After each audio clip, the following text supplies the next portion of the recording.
Expansionary fiscal policy. This is ran by the government when the economy is in a recession. It can be done through either the government increasing their spending or decreasing the taxes. Decreasing the taxes leads to an increase in consumer spending, resulting in an increase in aggregate demand, whereas an increase in government spending is a direct increase in aggregate demand. This leads to a price level increase and a GDP increase, as shown on the ASAD graph.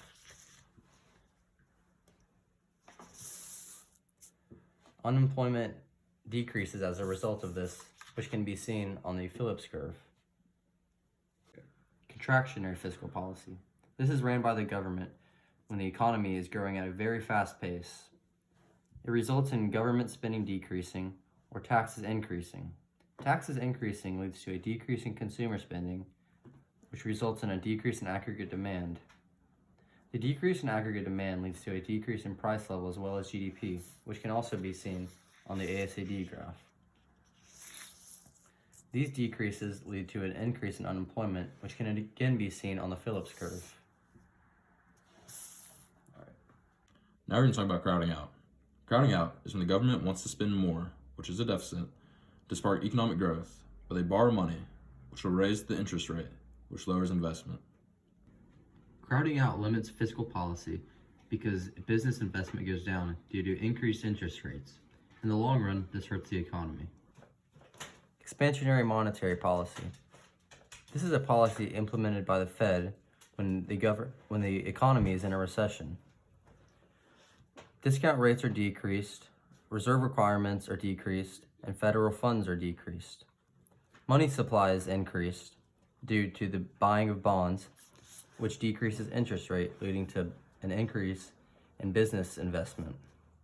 This results in an aggregate demand increase, leading to a price level increase and a GDP increase, as well as a decrease in unemployment. Contractionary monetary policy. This is ran by the government when the economy is growing at a very rapid pace. The Fed sells bonds, increasing discount rate, increasing reserve requirement, and increasing federal funds. Money supply is decreased as a result of this, increasing interest rates, leading to a decrease in business investment, which leads to a decrease in aggregate demand, a decrease in price level, and a decrease in GDP, while unemployment goes up as a result of this. Expansionary fiscal policy and expansionary monetary policy, when ran together, produces the most economic growth. They both cause an increase in aggregate demand and price level, an increase in GDP, and a decrease in unemployment. Contractionary fiscal policy and contractionary monetary policy, when ran together, slows down the economy the most. They both cause a decrease in aggregate demand and price level, a decrease in GDP, and an increase in unemployment. Money market graph. Money supply is influenced by the Fed. Money supply goes up when the Fed runs expansionary monetary policy, while money supply goes down when the Fed runs contractionary monetary policy.